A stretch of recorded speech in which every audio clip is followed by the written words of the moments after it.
السلام علیکم۔ زندگی تو ہم نے جینی ہے، اور زندگی ہم قرآن کے مطابق کیوں نہ جئیں، ہمارا کردار قرآنی کردار کیوں نہ ہو۔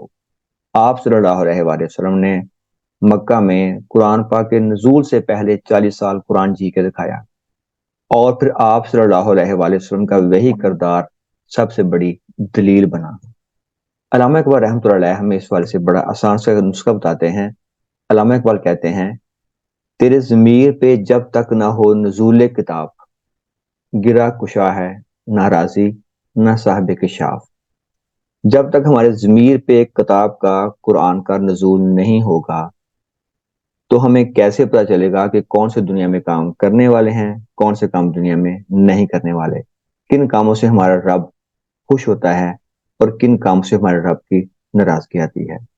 اگر ہم نے وہ چیزیں اپنا لیں، ہمارے دل پہ نقش ہو گئی، ہماری ہارڈ ڈرائیو میں سیو ہو گئی، ہمارے کریکٹر میں جھلک ان کی نظر آنا شروع ہو گئی، تو سمجھیں ہم قرآن کردار جی رہے ہیں۔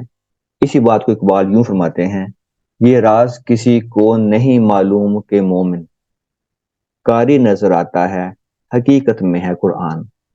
قرآن صرف زبان سے ادائیگی نہیں، کردار میں اس کی جھلک ہونی چاہیے۔ کردار سے قرآن جھلکے گا تو دنیا و آخرت کی ہمیں بھلائیاں ملیں گی، ہم سائنس میں بھی آگے بڑھیں گے، ہم اخلاق کے اعلیٰ کردار کو بھی چھوئیں گے، اور پھر واقعی ہمیں آسمان سے بلندی ملے گی۔